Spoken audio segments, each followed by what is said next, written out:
Halo, selamat pagi teman. Salam Eureka seperti biasa. Pagi ini aku mau menceritakan sebuah kisah kehidupan yang aku dapatkan dari mamiku. Jadi suatu hari mamiku bercerita bahwa dia punya seorang teman. Lalu teman ini suatu hari dia menemukan bahwa suaminya berselingkuh. Ya pasti dengan perempuan lain ya. Dan ini sangat membuat hati orang ini terkejut dan terluka, si ibu ini. Dan itu semakin melukai harga dirinya ketika dia melihat bahwa wanita yang bersama suaminya ini, wanita lain itu adalah seseorang yang secara fisik lebih menarik si ibu ini daripada wanita itu. Katakanlah ibu ini jauh lebih cantik. Tetapi rupanya situasi itu sudah sangat melukai gambar diri dan jati diri si ibu. Dia merasa, apakah aku kurang cantik? Apakah aku kurang menarik di mata suamiku hingga dia bersama perempuan lain yang secara fisik mungkin aku lebih menarik? Itu yang ada di pikiran si ibu.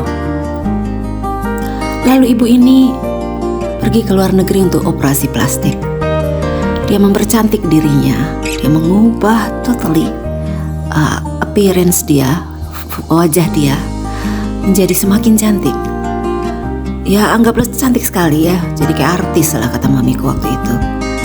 Dan akhirnya ibu ini setelah operasi dia pulang. Dia berpikir bahwa kalau aku semakin cantik maka suamiku akan meninggalkan wanita itu dan kembali kepadaku. Seperti itu yang dipikirkan si ibu ya. And then ketika dia kembali ke dalam rumah tangganya, kehidupannya setelah dia oplas, sang suami mengakui kalau dia lebih cantik. Dia cantik sekali. Apalagi setelah dioplas itu ya, kecantikannya nambah banyak lah. Tetapi yang terjadi, tiba-tiba si suami ini merasa asing dengan istrinya. Dia merasa ini bukan wanita yang dulu aku kenal.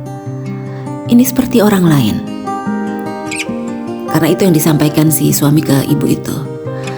Dan tentu ini menyakitkan ya. Karena perjuangan seorang istri ini untuk makin cantik kan demi suami juga. Tetapi yang dia dapatkan kan statement itu bahwa kau seperti orang asing, aku jadi tidak mengenalimu.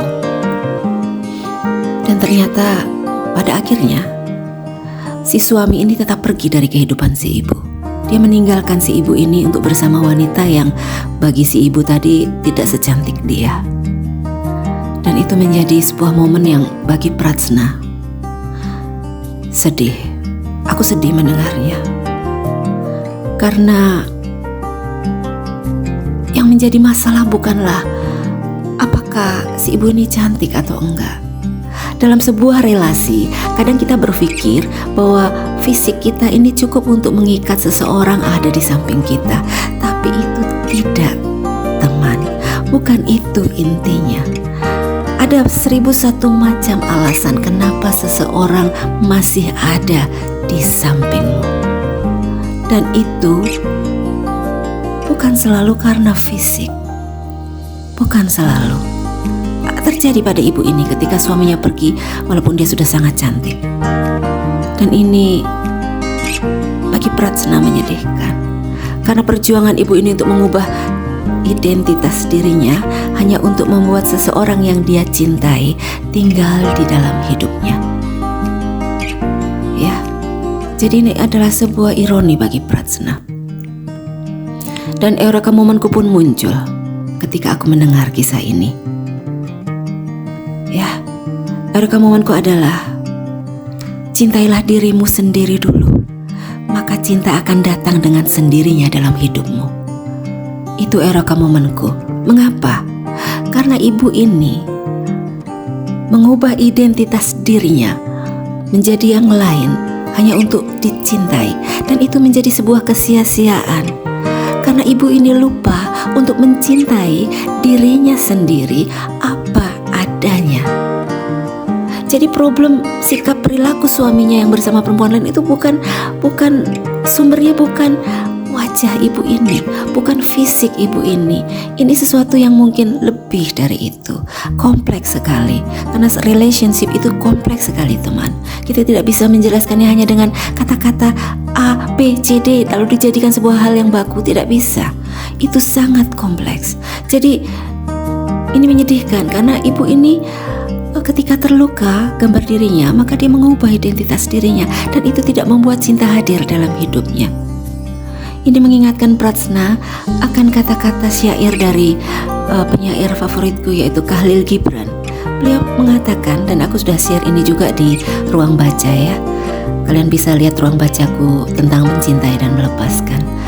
Khalil Gibran mengatakan, jika kamu mencintai seseorang, biarkan dia pergi. Jika dia kembali, dia milikmu.